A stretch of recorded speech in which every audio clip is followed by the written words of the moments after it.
Are you having a hard time remembering what you learn in class or when you're reading materials? Are you finding it difficult to really incorporate what you learn into actually regurgitating it or being able to answer questions on tests or quizzes? Is that an issue for you? If that is the case, continue watching this video.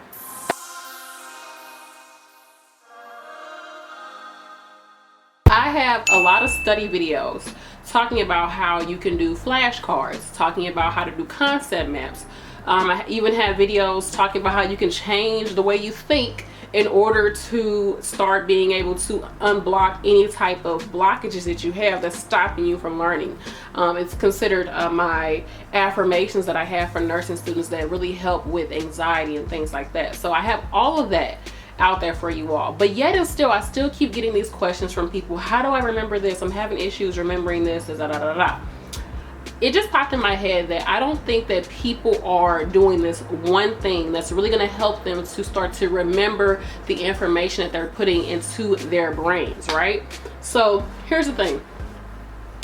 What people need to realize is that learning is something that's continuous. It has to be, you have to come across something numerous amount of times and in different ways, and it has to be very frequent in order for you to actually remember what it is that you need to learn. So for example, if you have a child, I have a 2-year-old and a 1-year-old. My 2-year-old, she knows her numbers, she knows how to count, she knows her ABCs, right? But yeah, I didn't just sit down and say, we're gonna do your numbers, we're gonna do your ABCs, we're gonna do colors, and that was it. We just did it for 30 minutes a day and she went on about her day. No, throughout the entire day, I'll say, what color is this? And she'll tell me. And I say, hand me that cup over there, that purple cup, Maddie. She'll get the purple cup. When we're walking down the steps, we count all the steps as we're walking. We walk up the steps, we count the steps. When we're out walking, I say, oh, that's a stop sign. What color is the stop sign? And then I say, what letter is this? What letter is that? So it's a continuous thing that I am putting out there to her. It's all around her. And it's a continuous questioning. Oh, what is this? What is that? This is that color. Telling her, reminding her, hey, that's purple, that's green. Oh, those are 3 gummy bears. Things like that. And it's continuously bringing it to her, the front of her mind, and it's becoming like her daily life. That's exactly what you have to do when you are learning things. So say for example, you're learning the muscles, you're in A&P, or maybe you're relearning the muscles like me. I'm relearning some stuff because I've been out of nursing school for a while.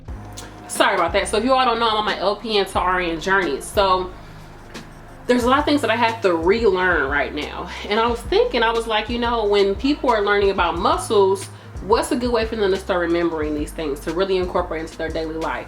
Whenever you're doing something, so say you have to smile, you're like, oh, what muscles am I using when I'm smiling? Then you try to visualize that picture of muscles and you're like, oh, it's that muscle that I'm using. Then you say it like, oh, okay, let me look at this muscle. Let me when you're lifting something or something hurts on your body, or if you touch a part of your bone, like, okay, you know, I can feel my humerus, you know, whatever. I can feel my tibia, my fibia. I can feel all these different parts of my body, my phalanges, things like that. Try to actually, like when you're looking at your hand, try to visualize the hand that you see in your book that has all the labels. Actually make it something that's concrete. The way that we learn is we have to incorporate things into our everyday life. You have to see it all around you. Like some people, when they learn foreign languages, they take Post-its and they put, I don't know, I'm trying to think of a freaking Spanish word. Is it El Baja? Is Baja short? I don't freaking know.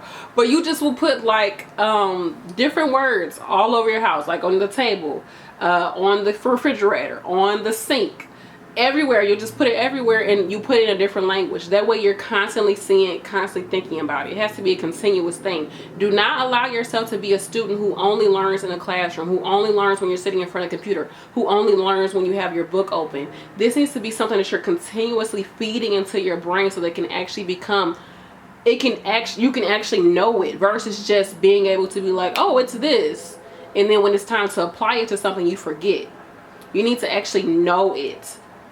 So I hope that got through to some people, and that you kind of come up with creative ways to incorporate what you're learning into your daily life.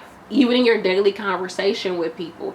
Even if you're looking at your kids and you're like, oh, okay, she has, I don't freaking know. You can just look at your kids and be like, oh, look at her. I don't freaking know. I can't think of anything. But even when people, like, if you're watching a movie and a person is doing certain things, acting a certain way, you could be like, you can diagnose people, you know, or you could be like, oh, she has signs and symptoms of this, so she might have this disease.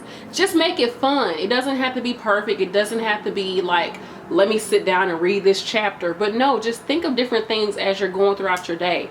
Think about stuff that you learn in class, or that you learn. I mean, I know right now, like, people are not in class, but even if you're doing online classes, you're still sitting down learning something, right? So just try to recall what the teacher said.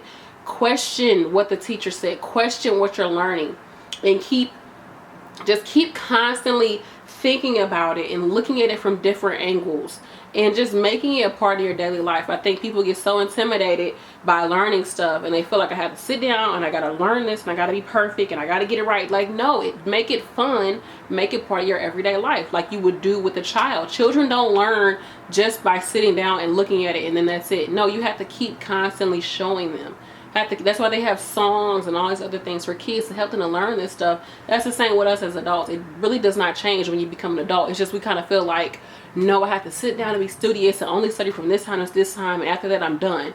It's not the case. It has to be, if you really want to be a lifelong learner, if you want to be a critical thinker, if you want to be somebody who really understands information, you have to make it part of your daily life. And it makes it a lot easier to digest when you're always kind of thinking about it. It makes it easier versus being like, okay, I got this whole chunk of stuff I got to sit down and look at. Versus if throughout the day you're kind of looking at your materials, questioning, like, oh, like say you did a concept map, which I have videos on concept. I love concept maps. And you made your concept map. You don't have to just say, I'm going to sit down and look at this for 20 minutes. Oh, throughout the day, look at your concept map. And maybe you just say you're looking at drugs, and you have, like, in the middle you have your drug, and you have signs and symptoms of that drug. I mean, signs and symptoms, oh, what I'm thinking. Okay, you have the drug, and you have, like, the drug class and the drug dosage and all these different things about that drug.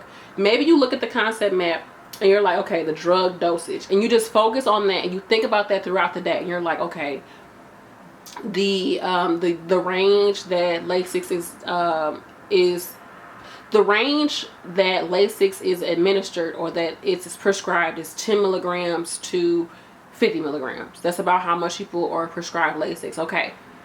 And you just keep thinking that, like, okay, that's what that goes with Lasix, 10 to 50. I don't know if it's, I think it's 10. Is it 10 to 40? I don't freaking know. But you just keep thinking that in your head. And you're like, okay, it's Lasix. You need to visualize that concept map as you're thinking about it in your head while you're folding clothes. Something like that. Keep bringing it into your mind. Record yourself reading a chapter, or record yourself reading off that freaking concept map. You can say Lasix. Reasons why someone would use Lasix. Yeah. Okay, Lasix. How does Lasix work in the body? Yada, yada, yada, yada. Record yourself saying that. Listen to it over and over again. Pause it. You say, what are the signs and symptoms of pulmonary embolism? You pause the video, or you pause your phone, and then you think in your head, what are the signs and symptoms? And you play it, and you hear yourself say it. You have to think of creative ways to do this. And I'm thinking about doing some video series of me going over different diseases. That way you can listen and learn. But I just need to make sure people are going to watch it. I don't know if I'm going to make it like a private thing. I'm not sure. Y'all know I'm always cooking up what I want to do. But I really want people to actually use it versus me doing, I get like 50 views. Like, I want it to be something people actually use. So that's that. But it could probably help me too, just because I'm doing my LPN RN journey. And I'm like, this is stuff I need to review anyway. So I'm thinking about, I just want to know whatever I'm putting my energy into, you all are actually getting something from it, and I'm actually getting something out of it as well. So that's where I'm at right now. But for now, I'm going to keep doing these videos for you all. But I hope that this was helpful. Let me know in the comment section, what other study tips do you have to remember materials? I do have a video talking about critical thinking. I highly recommend you check it out, and go check out the study playlist. I'll have it down below, and I'll have it in the description box, as well as the comment section. So go check that out. You all can get my handmade jewelry on my Etsy shop. I'll have that down below. You can get some Nurse B swag merchandise. I'll have that down below. You can do a lot. Okay, you can go follow me on Instagram for daily motivation, education, and inspiration. I think that's it. Oh, and you can join the Facebook group, because we all need some type of support system. So go join the Facebook group. Everybody on there is super supportive and helpful, getting us through our healthcare career goals. So I love you all. Thank you so much for watching. Peace.